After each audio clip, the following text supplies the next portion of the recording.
Bismillahirrahmanirrahim. Assalamualaikum warahmatullahi taala wabarakatuh. Berjumpa dengan saya Muhammad Rifki Hussein Balkhair dalam podcast kita yaitu Mudzakarah Islami. Alhamdulillah, salatu wassalamu ala Rasulillah Muhammad ibn Abdullah wa ala alihi wa sahbihi wa man wala. Alhamdulillah, pada kesempatan segmen yang berbahagia ini, insyaallah kita akan meneruskan daripada podcast kita yang sebelumnya, yaitu tentang 6 dasar asas daripada hukum-hukum Islam yang menentukan suatu perihal, suatu perkara menjadi hukum. Itu podcast yang lalu sudah kita bahas 6 perkara, yaitu perkara wajib, perkara haram, perkara sunnah, perkara mubah, perkara wajib, haram, sunnah, makruh, mubah, dan yang terakhir perkara syubhat. Jadi yang baru nonton podcast kita yang ini, kalau mau melihat sebelumnya untuk mengkaji ulang daripada apa yang sudah kami sampaikan tentang 6 perkara, yaitu 6 asas daripada hukum Islam, boleh dilihat podcast sebelumnya. InsyaAllah pada podcast kali ini, pada segmen kali ini, kita akan melanjutkan daripada podcast yang sebelumnya, yaitu seperti janji saya kemarin, insyaallah pada podcast kali ini kita akan membahas tentang rukun dan syarat. Jadi sesuatu perihal ibadah apapun itu tidak terlepas daripada yang pertama namanya syarat, yang kedua namanya rukun. Apapun ibadah yang diwajibkan dari Allah Subhanahu wa taala yang disampaikan oleh baginda Muhammad sallallahu alaihi wasallam itu akan mencakup dari 2 perihal sebelum ibadah tersebut kita lakukan. Yang pertama, syarat untuk melakukan ibadah tersebut. Dan yang kedua, rukun daripada ibadah tersebut. Di sini insyaallah saya akan menjelaskan tentang apa itu syarat, apa itu rukun. Sehingga ketika kita ingin beribadah kepada Allah, mengaplikasikan selayaknya kita hamba Allah Subhanahu wa taala, beribadah dengan terarah. Beribadah dengan tersusun rapi, dengan terarah. Jangan sampai kita nih ibadah atau beragama ikut-ikutan. Jadi orang begini kita ikut begitu, orang begitu kita ikut begitu. Sedangkan kita tidak tahu atas dasar apa, dasar hukumnya apa. Itu sayang sekali. Selaku umat Islam sayang sekali kita kalau tidak mau belajar daripada isi Islam tersebut. Makanya niat saya di sini membangun daripada podcast ini untuk yang pertama dakwah di jalan Allah Subhanahu wa taala, dan yang kedua mari kita bersama-sama muzakarah, bertukar pikiran. Sekali lagi saya tidak menggurui, ya di sini saya tidak menggurui, tapi apa yang sudah saya dapatkan semasa saya belajar di pondok pesantren, di sini saya akan berusaha untuk menyampaikan agar kita semua tahu. Dan saya juga mohon kepada kakak-kakak, ustadz-ustadz, sesepuh-sesepuh, kalaupun memang ada salah kata, ataupun ada salah ilmu, ataupun ada salah penyampaian, maklum, namanya juga manusia, saya mohon minta maaf dan silakan dikritik. Jadi sebagai kritik bangunan untuk saya. Jadi saya kritik membangun bagi saya. InsyaAllah saya akan menyampaikan apa semampu yang saya pahami ketika saya belajar di pondok. Maka dari itu kita bahas dari bawah, dari tingkat syariat. Karena bagaimanapun seseorang itu ingin menjalankan daripada ibadah Allah, ingin menjalankan dari perintah Allah, ingin dekat dengan Allah, bahkan ingin bermakrifat kepada Allah Subhanahu wa taala, tidak mungkin dia bisa langsung. Mesti dia akan menjalani daripada tangga-tangga step by step ilmu. Di sini saya membahas step pertama, bagaimana caranya kita memperbaiki ibadah kita kepada Allah. Seperti yang podcast lalu saya mengenalkan tentang 6 tiang asas agama. Lalu podcast kali ini saya menyampaikan tentang apa itu syarat, apa itu rukun sebelum kita menjalani ibadah tersebut. Jadi insyaallah kita akan bahas tentang tadi syarat dan rukun. Jadi syarat ialah ya syarat ibadah ialah sesuatu hal yang perlu kita lakukan sebelum menjalani ibadah tersebut. Nah, itu syarat ya. Jadi setiap ibadah itu mesti ada syaratnya. Contoh, ketika kita sholat, ini salah satu contoh ya. Ketika kita sholat, syarat sahnya kita sholat itu kan ada. Menghadap kiblat, dalam keadaan bersuci. Terus kitanya sudah baligh, tamyiz, dapat membedakan yang mana yang benar, mana yang salah. Itu syarat sah daripada sholat. Artinya, syarat tersebut ialah suatu perkara yang kita lakukan sebelum kita menjalani ibadah tersebut. Jadi cukup mudah untuk dipahami ya. Apapun itu. Nah, tadi contohnya sholat. Sekarang contohnya wudhu. Nah, artinya kalau kita mau berwudhu, syarat sahnya wudhu apa?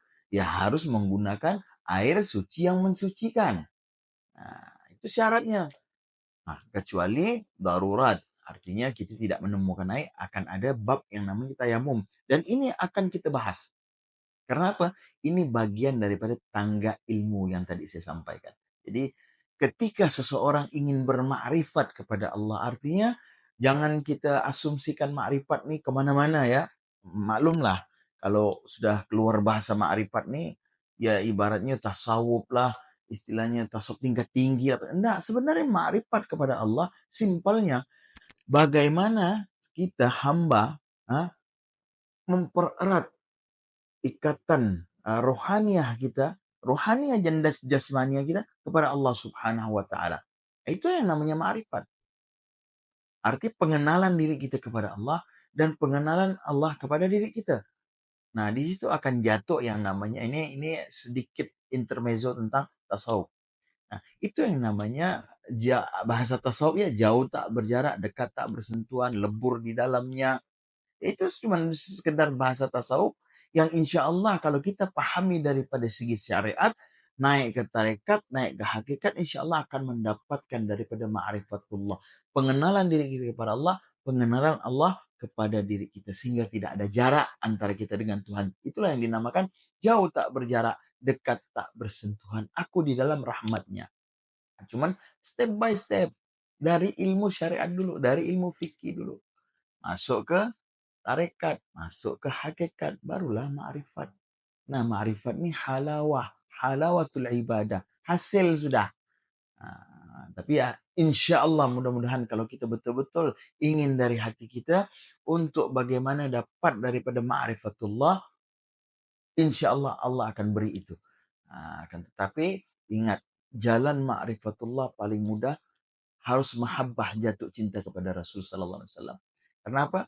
Sesuai dengan dalil Allah Subhanahu wa taala dalam Al-Qur'an, in kuntum tuhibbunallaha fattabi'uni yuhibbukumullah wa yaghfir lakum dzunubakum wallahu ghafurur rahim. Kalau engkau cinta, in kuntum tuhibbunallah, kalau kau cinta dengan Allah, ingin mendapatkan ma'rifatullah, ya, dalam tanda kutip, fattabi'uni. Artinya ikuti. Ini tadi kembali kepada Rasul sallallahu alaihi wasallam. Ikuti nabiku, ikuti rasulku yang namanya Muhammad bin Abdullah. Yuhibbukumullah, maka Allah yang akan cinta kepadamu. Wa yaghfir lakum dzunubakum, dan akan mengampunkan dosa-dosa kalian. Wallahu ghafurur rahim. Allah Maha Pengampun lagi Maha Mulia, Maha Penyayang. Insyaallah mudah-mudahan kita mendapatkan ma'rifat Allah Subhanahu wa taala. Jadi kita lanjut tadi ya.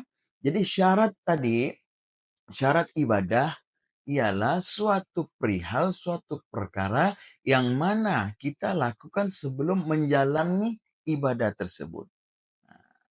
Jadi semua yang disyariatkan oleh Allah Subhanahu wa taala melalui baginda Muhammad sallallahu alaihi wasallam itu pasti akan ada syarat dan ada rukun. Syarat dan rukun, ketentuan-ketentuan ibadah pasti ada. Kecuali satu ibadah. Saya juga cukup menarik waktu saya belajar dulu. Semua ibadah, semua perkara ibadah yang disyariatkan oleh Allah ada ketentuannya. Contoh solat. Sebelum solat ya apa? Kita harus apa? Harus berwudu. Kalau kita tidak berwudu ya tak sah solat kita. Artinya syarat solat tadi itu bersuci. Nah, syarat kita puasa apa? Ya puasa Ramadan ya. Syaratnya apa? Ya syaratnya harus di bulan Ramadan. Kalau kita berpuasa di bulan dia puasa Ramadan di lain daripada bulan Ramadan, ya tak sah puasa Ramadan kita. Artinya syaratnya harus di bulan Ramadan. Berdiri tegak. Bagi orang yang nak sholat tuh berdiri tegak. Syaratnya, seandainya tak berdiri tegak, kecuali yang tidak mampu, ada ilahnya. Itu semua ada syaratnya. Kecuali satu, ibadah. Ini saya mengatakan ini ibadah karena ada perintah, ada fi'il amr di dalam firman Allah tersebut. Itu fi'il amr itu kata perintah. Apa itu? Solawat. Jadi solawat kepada Rasul Sallallahu Alaihi Wasallam tanpa syarat, tanpa rukun. Jadi memang itu spesial.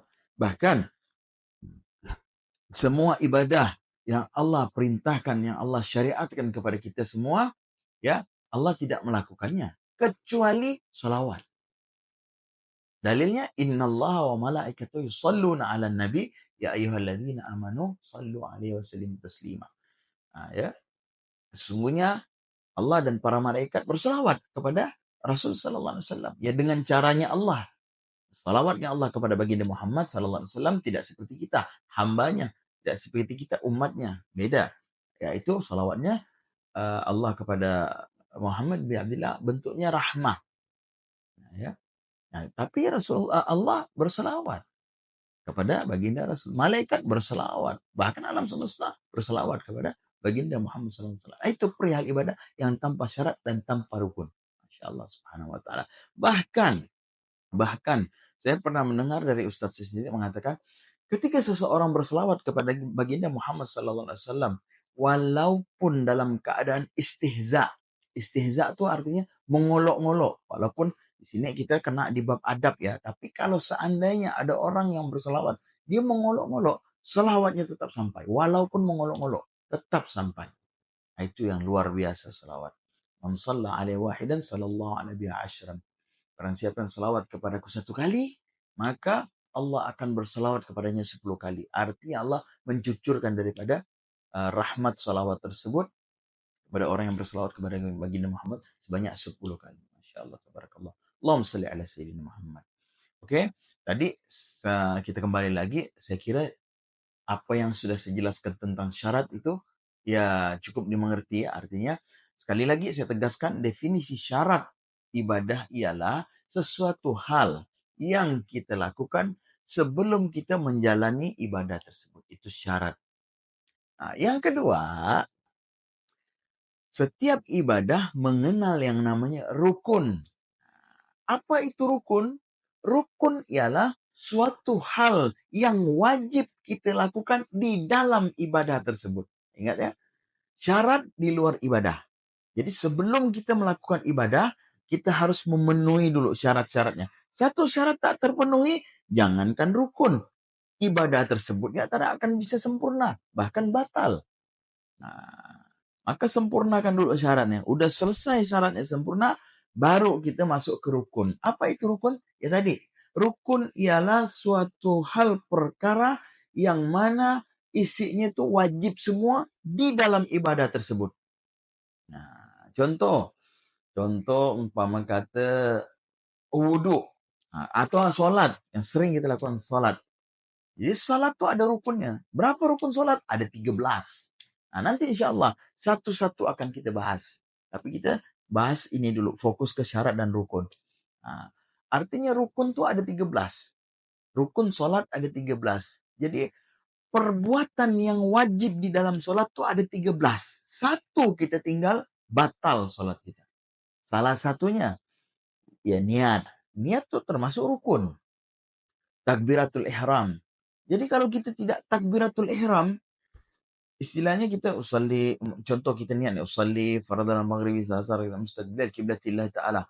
Allahu akbar. Tidak takbiratul ihram, tidak mengangkat tangan nih, itu terlepas daripada rukun salat.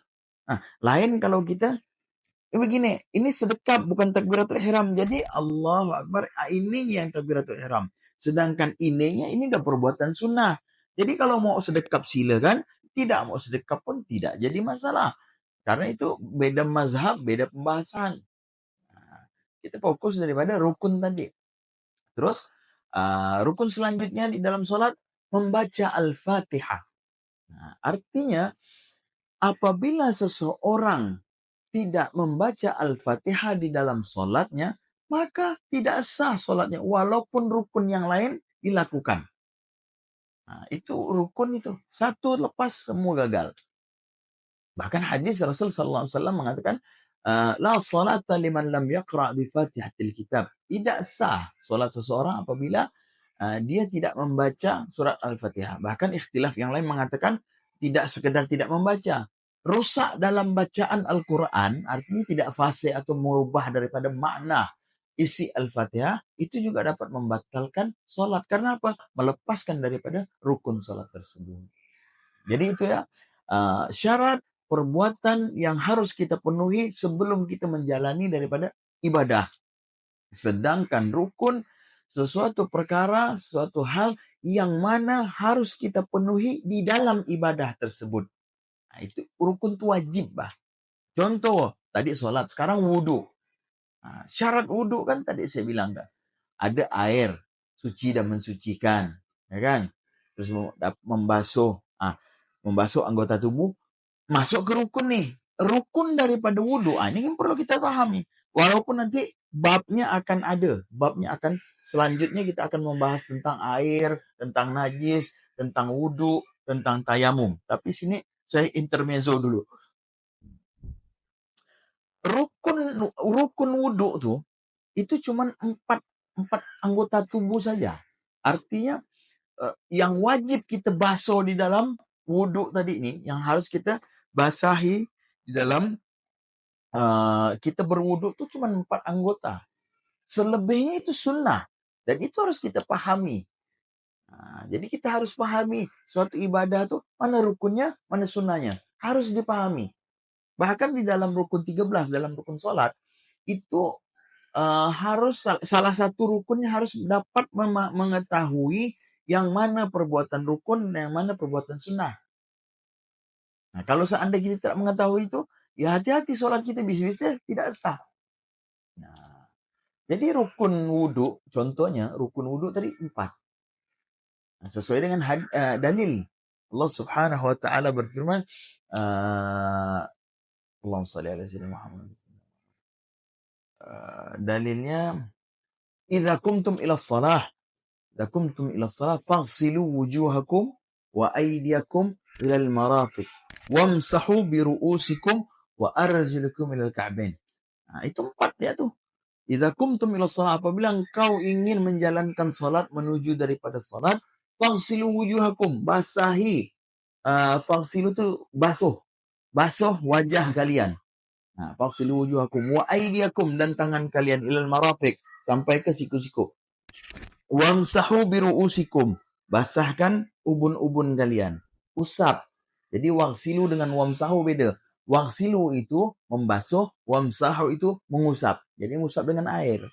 Bahkan nanti akan kita bahas di dalam fikih tadi, cara mengusapnya bagaimana, terus anggota tubuh yang harus basah macam mana, terus wajah itu dari mana ke mana, akan kita bahas. Jadi wamsahu bi ru'usikum, ubun-ubun kita usap. Wa arjulakum, jadi kaki juga diusap. Itu empat perkara itu yang rukun, itu yang wajib. Nah, jadi kalau seandainya kita tak nak baca, tak nak basuh telinga, tak nak kumur-kumur, tak pakai hidung, sah nak wuduk kita? Sah. Yang penting rukunnya kita lakukan. Selebihnya sunnah. Seperti bagaimana kita bahas podcast awal, apa itu sunnah? Sunnah itu ekstrakurikuler. Artinya dilakukan mendapat pahala, tidak dilakukannya tak mendapat apa-apa. Tinggal kembali kepada kita lagi. Udah Allah kasihkan yang terbaik untuk menambah daripada ibadah kita, tidak kita lakukan, kan sayang rasanya. Jadi wudhu itu cuci tangan itu sunnah. Terus sela-sela jari itu sunnah. Kumur-kumur itu sunnah.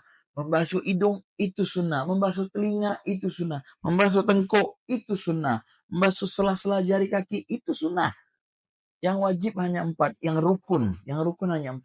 Nah, dan itu harus kita fahami selaku umat Islam. Karena tadi ketika kita menyatakan diri kita Islam, Muslim, kejarlah predikat mukmin. Bagaimana mengejar predikat mukmin? Belajar agama, belajar syariat, belajar fikih, dan amalkan. Sehingga kita dijadikan Allah Subhanahu wa taala predikat orang yang mukmin. Karena apa? Tidak cukup bagi kita menjadi orang Islam. Tidak cukup. Harus kita kejar yang namanya predikat mukmin. Karena apa? Di dalam Al-Quran, 30 juz, 6.666 ayat, menyerukan semua isinya tentang ya ayyuhalladzina amanu, ya ayyuhal mu'minun. Semua ditujukan kepada orang mukmin. Tidak ada ya ayyuhalladzina aslamu. Wahai orang-orang Islam, tidak ada orang-orang mukmin. Nah, itu yang harus kita kejar. Nah, belajar dari bawah, step by step. Nah, ikuti terus podcast ini, insya Allah mudah-mudahan akan berkelanjutan. Ya, jadi kita bahas dari nol, dari asas tiang agama, dari bab syarat dan bab rukun. Ini belum masuk perihal ibadah. Nah, baru ketentuan-ketentuan yang ingin menghadap ibadah. Jadi tadi syarat rukun. Nah, kebetulan kita membahas tentang rukun, jadi kita selaku umat Islam juga ada rukun. Nah, insya Allah dari SD kita diajarkan ini. Hanya saja doktrinisasi kita di Indonesia, SD-nya cuma dikenalkan 2 perkara rukun saja. Padahal, perlu kita ini garis bawahi. Padahal rukun yang Allah turunkan, Allah syariatkan kepada baginda Muhammad SAW, itu ada 3 perkara rukun. Artinya ada 3 perkara kewajiban yang wajib kita taati, kita lakoni, kita jalani selaku umat Islam. Sehingga dapat menjadi umat mukmin yang sempurna. 3 perkara rukun ini. Yang pertama rukun Islam. Yang kedua rukun iman. Yang ketiga rukun ihsan. Nah, dan ini hadisnya turunnya satu hadis nih. 3 bunyi rukun nih. Turunnya satu hadis, bukan pisah-pisah hadisnya. Cuman kita dikenalkan hanya rukun Islam, rukun iman. Udah gitu tua baru kita paham. Oh, ternyata ada rukun lagi. Itu namanya rukun ihsan. Padahal ini ketiganya turunnya dalam satu hadis. Ini yang dikenal dengan hadis Jibril. Yang bunyinya An Umar. Diriwayatkan oleh Sayyidina Umar bin Khattab. An Umar. Aywan qala. Bainama nahnu julusan. عند النبي صلى الله عليه وسلم إذ طلع علينا رجل شديد بياض الثياب شديد سواد الشعر لا يرى عليه آثر الثفر حتى جلس إلى النبي صلى الله عليه وسلم فاسند ركبتي إلى ركبتي ووضع كفي على فخذيه فقال يا محمد أخبرني عن الإسلام. Ini rukun Islam pertama. فقال صلى الله عليه وسلم الإسلام أن تشهد أن لا إله إلا الله وإقام الصلاة وأتى الزكاة وصوم رمضان وحج البيت من استطاع إليه السبيل. قال صدقت.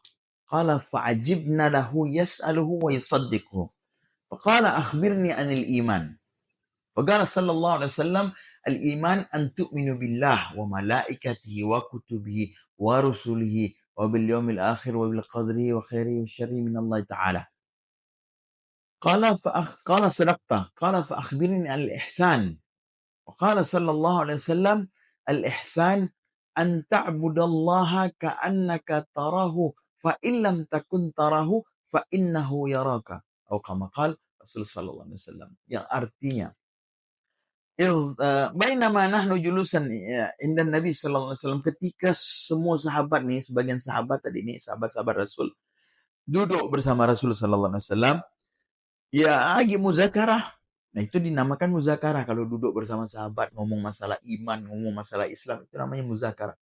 Lagi muzakarah, lagi ngobrol-ngobrol sahabat bersama Rasulnya. Dzata yaumin ittala alaina rajulun syada. Tiba-tiba ada datang seseorang yang tidak tahu dari mana asal dia datang. Subhanallah. Kalau sekarang kan kita tahu, gitu orang datang dari kejauhan nampak. Ini tiba-tiba ada aja. Dan tidak tahu dari penjuru mana orang itu tiba-tiba muncul. Tidak ada yang ngeh, tiba-tiba ada. Bayadith mempunyai menggunakan baju yang putih sekali. Sawadus sya'ar. Rambutnya hitam. Hitamnya gemilang, hitamnya luar biasa. La yura alaihi atharus safar wa la ya'rifu minna ahad. dan tidak tahu dari mana dia datang, dan di antara semua sahabat pun tidak pernah melihat orang itu di dalam kota Mekah tersebut. Hatta jalasa ila Nabi sallallahu alaihi wasallam, sampai itu orang duduk dekat Nabi sallallahu alaihi wasallam. Fasnada rukbatai ila rukbatai. Jadi dia duduk bersimpuh depan Nabi, lutut ketemu lutut. Wa wada'a kaffai ala fakhidai, dan meletakkan kedua telapak tangannya di pahanya Rasul sallallahu alaihi wasallam. Faqala, ya Muhammad, akhbirni anil Islam. Tiba-tiba tu orang nanya. Ini hadis asbabul wurud, hadis tentang rukun Islam, rukun iman, rukun ihsan. Faqala ya Muhammad, akhbirni al Islam. Maka seseorang yang tadi itu datang tu yang tanpa diketahui asalnya minta penjelasan, ya Muhammad, kata dia, akhbirni an Islam, kasih tahu aku tentang Islam. Maka Rasulullah SAW menjelaskan, al-Islam an tashhadu an la ilaha illallah. Rukun Islam pertama syahadat kepada Allah. Syahadu an la ilaha illallah wa syahadu Muhammadan, syahadat kepada Rasul. Tashhadu an la ilaha illallah wa aqimus salah, dirikan salat. Rukun yang kedua. Wa ita'uz zakah, memberi zakat. Wa shaum Ramadan, puasa di bulan Ramadan. Wa hajjil bait man istata' ila sabila, dan berangkat haji, pergi haji bagi yang mampu. Itu rukun Islam, ada 5 yang tadi saya sebutkan. Lalu orang yang tadi bertanya, qala sadaqta, dia mengatakan, benar engkau Muhammad. Terheran-heranlah sahabat nih. Yas'aluhu wa yusaddiquhu. Udah dia bertanya, terus dia juga yang membenarkan. Seakan-akan kalau kita bahasa kita ini ngenyek. Udah bertanya, sebenarnya dia udah tahu jawabannya. Dibenarkan lagi. Contoh, beli Indomie, beli Indomie di mana? Di Alfamart. Betul. Kan ngenyek gitu udah tahu bertanya gitu. Tapi ada rahasia di balik ini. Lalu, akhbirni anil iman. Ya Muhammad, akhbirni anil iman. Sekarang perkara kedua, beritahu aku tentang iman. Dijelaskan Rasulullah SAW, rukun iman ada 6. Antu'minu billah, iman kepada Allah. Tu'minu billah wa malaikati, malaikat. Wa kutubihi, kitab. Wa rusulihi, rasul-rasul. Wa kutubihi wa rusulihi. Wal yawmil akhir, hari akhir. Wa bil qadrihi, khairihi, wa syarri minallahi ta'ala. Dan percaya terhadap qadha dan qadar. Jadi ada 6 perkara. Qala sadaqta, benar kau Muhammad. Lalu yang terakhir, akhbirni anil ihsan. Ini terakhir, yang ketiga, beritahu aku tentang rukun ihsan. Jadi Rasul sallallahu alaihi wasallam mengatakan, al-ihsan an ta'budallaha ka'annaka tarahu fa illam takun tarahu fa innahu yaraka. Ini udah bersenggolan dengan bab tauhid, bab tasawuf, bab ma'rifat. An ta'budallaha ka'annaka tarahu. Ketika kau beribadah kepada Allah, an ta'budallaha, ketika seseorang beribadah kepada Allah, ka'annaka tarahu, seakan-akan orang yang beribadah kepada Allah itu seakan-akan benar melihat Allah. Tanda kutip yang melihat bukan secara zahir. Ini agak tinggi pembahasannya, bukan enggak tinggi, istilahnya harus lebih serius kita membahas tentang ihsan nih. Fa illam takun tarahu fa innahu yaraka. Kalau kau tak mampu menghadirkan Allah Subhanahu wa taala di dalam ibadahmu, yakini bahwasanya Allah Subhanahu wa taala selalu melihatmu. Kalau tak mampu menghadirkan Allah Subhanahu wa taala di dalam ibadah kita, yakini bahwasanya Allah selalu mengawas dan selalu melihat kita di dalam perihal kita ibadah. Apalagi kalau kita mampu di luar ibadah. Karena menghadirkan Allah di dalam ibadah itu suatu hal mujahadah untuk bagaimana juga kita menghadirkan Allah Subhanahu wa taala di luar ibadah. Kalau ibadah ya wajar, harus hubungan batiniah kita kepada Allah harus nyambung, rohania, batiniah, jasmania harus nyambung kepada Allah dalam ibadah. Suatu hal yang seperti ini nih, itu sebagai mujahadah, sebagai latihan kita di luar ibadah, kita tetap connect-nya dengan Allah seperti itu. Kalau udah dapat seperti itu, itu yang dinamakan ma'rifatullah. Jauh tak berjarak, dekat tak bersentuhan, aku lebur di dalamnya. Satu pandang yang banyak, banyak pandang menjadi satu. Itu ya bahasa-bahasa tasawuf lah, seperti itu. Akan tetapi kita ya balik lagi kepada syariat. Karena kita membahas dari bawah, dari syariat. Jadi itulah rukun. Kebetulan kita membahas rukun. Jadi rukun itu suatu hal yang wajib kita lakukan. Ya, fi'il yang harus kita lakukan di dalam ibadah tersebut. Nah, termasuk tadi rukun Islam. Artinya ketika kita menjadi Islam, ya kita harus wajib tadi nih menjalani rukun Islam. Jangan cuma sekedar tahu. Mohon maaf zaman sekarang, jangankan mengamalkan rukun Islam ya masih belepotan. Sebutkan rukun Islam. Mohon maaf lah, ini terjadi di sekeliling kita. Saya pernah tes. Umur sudah istilah bahkan di atas saya umur, tanya rukun Islam ada berapa? Ada 6. Ya, rukun Islam ada 6. Salah. Apalagi isinya, jumlahnya bisa salah. Apalagi isinya. Nah itu na'udzubillah. Semua na'udzubillah. Maka dari sini di podcast ini ayolah kita belajar sama-sama. Jadi rukun Islam itu ada 5. Tadi bunyinya antasyhadu an la ilaha illallah, syahadat. Jadi wajib, karena ini rukun, wajib bagi kita. Walaupun kita ini anak orang Islam. Walaupun istilah kita terakhir menjadi orang Islam, Bani Islam. Tapi harus tajdid syahadah. Kalau antum duduk di dunia tasawuf, belajar tasawuf, ini ada yang namanya tajdid syahadah. Harus kita syahadat yang disaksikan dan dibenarkan oleh guru kita sendiri. Itu antasyhadu an la ilaha illallah wa aqimus shalah. Dirikan salat. Nah, bagaimana ini sekarang kita dengar tasawuf, orang belajar makrifat, salat tak. Setinggi apapun seorang guru itu, bahkan dia bisa terbang sekalipun, bahkan dia megang kunyit bisa jadi emas sekalipun, walaupun dia bisa menghidupkan sotong yang udah mati ini udah kering, begitu kun hidup sotong tuh. Tapi kalau dia tidak sholat, tinggalkan. Baginda Rasul Sallallahu Alaihi Wasallam orang yang maksum, diampunkan dosanya yang telah lalu dan yang akan datang, masih sholat. Diriwayatkan sampai bengkak-bengkak kaki Rasulullah SAW itu. Sholat sunnah, bukan sholat wajib. Sampai ditegur istri beliau, ya Muhammad, kenapa engkau beribadah nih sampai ngoyoh seperti ini, sampai bengkak-bengkak kaki kau? Simpel jawaban baginda Rasulullah SAW.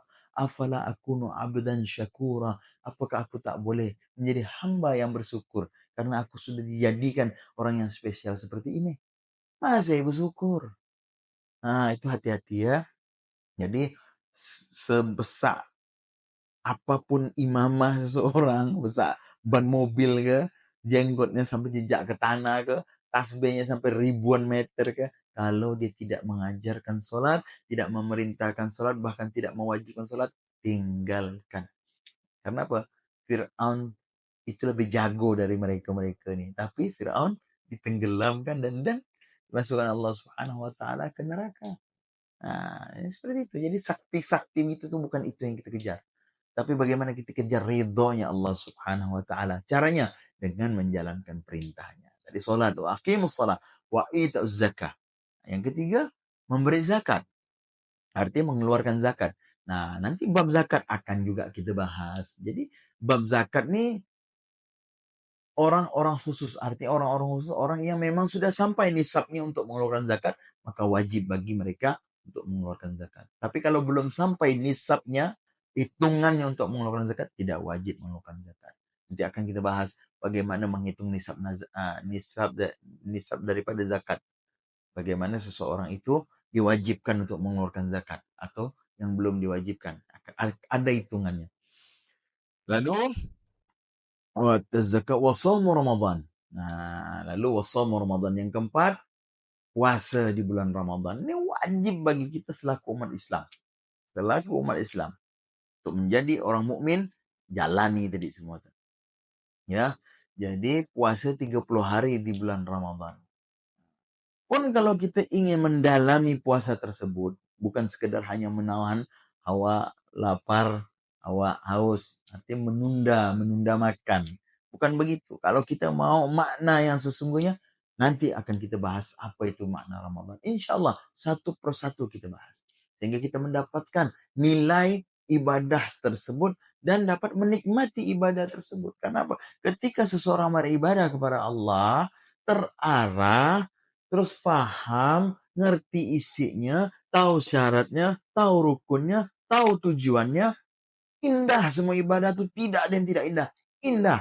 Maka kau akan merindukan ibadah tersebut. Nah, kenapa kita malas ibadah sekarang? Karena kita belum memahami ibadah tersebut. Belum memahami hakikat tujuan ibadah tersebut.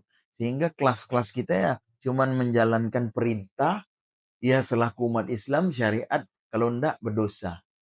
Sebatas itu. Tapi kalau kita pahami, kita terjun dalam daripada makna ibadah, kita tahu rukunnya, kita tahu syaratnya, kita tahu hakikat tujuannya, maka ibadah tadi bukan menjadi kewajiban bagi kita lagi. Akan tetapi apa? Berubah menjadi kebutuhan. Beda wajib, beda butuh. Wajib mau tidak mau harus lakukan. Tapi kalau kebutuhan secara naluriah. Nah, macam makan. Makan nih kira-kira wajib enggak? Artinya kalau kita lapar nih harus dulu diperintahkan. Nah, begitu lapar naluri itu pun aku nak makan. Nah, begitu nanti kalau udah paham tentang ibadah akan timbul yang namanya rasa naluri kita tuh. Rindu akan ibadah. Sehingga ibadah tuh tidak menjadi kewajiban lagi. Tapi menjadi kebutuhan. Naik tingkat. Itu yang keempat tadi ya. Lalu yang kelima, hajjul wa hajjul bait man istata'a ilaihi sabila. Dia naik haji bagi yang mampu.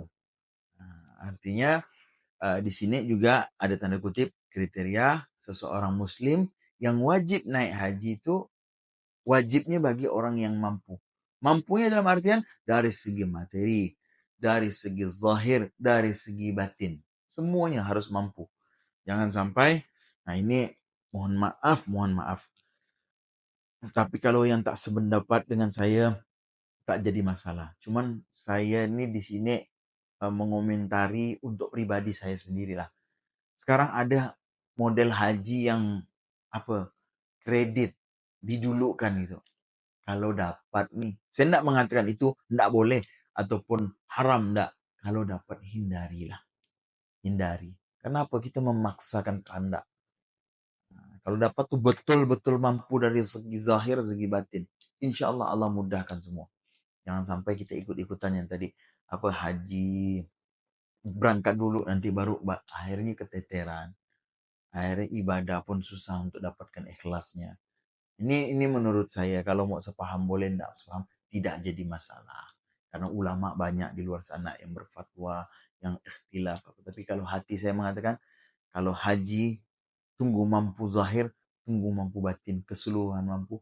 Yang kita tinggalkan kewajiban kita pun harus kita penuhi. Umpama kata kita punya anak, istri, kita pergi haji, terus anak istri terlantar pun percuma. Nah, kita cukupkan semuanya, itu yang artinya mampu. Mampu dari segala-galanya. Baru kita pergi haji, barulah kita mendapatkan predikat haji mabrur. Haji yang diterima oleh Allah Subhanahu wa taala. Karena apa? Hadisnya al-hajju mabrur laisa lahu jaza illal jannah. Seseorang yang pergi haji dan mabrur, artinya mabrur diterima haji oleh Allah Subhanahu wa taala, laisa lahu jaza. Maka tidak ada pantas. Tidak ada yang pantas pahala bagi orang haji mabrur tadi illal jannah, kecuali surganya Allah Subhanahu wa taala. Allahumma ja'alna minhum. Mudah-mudahan kita tergolong daripada apa yang sudah disebutkan baginda Rasul sallallahu alaihi wasallam di dalam hadisnya. Dan saya doakan bagi kawan-kawan penonton-penonton setia channel Muzakara Islami yang sudah haji, mudah-mudahan hajinya mabrur semua. Amin Allahumma amin.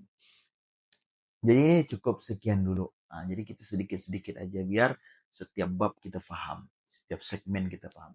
Jadi cukup sekian dulu untuk pembahasan kita tentang syarat, tentang rukun, ya, dan tentang rukun Islam, tentang rukun iman. Mudah-mudahan hal yang istilahnya hari-hari kita hadapi ini, tapi belum kita pahami, berkat adanya channel ini, kita dapat belajar bersama dan kita dapat paham bersama. Dan insya Allah di segmen selanjutnya Di channel Muzakara Islam ini kita masuk ke bab bagaimana kita bersuci kepada Allah Subhanahu wa taala. Nah, ya, bab bersuci nanti bab selanjutnya. Artinya kita belajar air, ya, pembagian air, air yang dapat pakai wudhu tuh, artinya yang bisa dipakai untuk wudhu tuh air seperti apa. Terus yang tidak bisa dipakai wudhu tuh air seperti apa? Ada air suci mensucikan, suci tidak mensucikan. Lalu nanti kita belajar bagaimana wudhu, bagaimana najis. Yang jelas, insya Allah setelah ini segmen selanjutnya kita akan membahas tentang bab toharah. Toharah itu tadi lah tuh isinya. Bab air, bab najis, bab bersuci. Insya Allah di pertemuan selanjutnya, di podcast selanjutnya. Jadi yang sedikit ini mudah-mudahan dapat bermanfaat bagi diri saya wabil khusus dan penonton setia Muzakara Islami. Mudah-mudahan kita dapat berkahnya Allah Subhanahu wa taala, berkahnya ilmu Allah Subhanahu wa taala. Dan jangan lupa ya, bagi kawan-kawan yang sudah nonton nih, jangan lupa di-share, subscribe, terus di-like. Like, share sebanyak-banyaknya, hidupkan loncengnya. Jadi setiap ada video baru, dapat tahu, kita dapat belajar bersama. Jadi untuk membangun channel ini, marilah kita sama-sama subscribe, like, dan share sebanyak-banyak. Oke, saya Muhammad Rifki Husin Balkhair, mengucapkan terima kasih. Billahi taufiq wal hidayah. Assalamualaikum warahmatullahi taala wabarakatuh.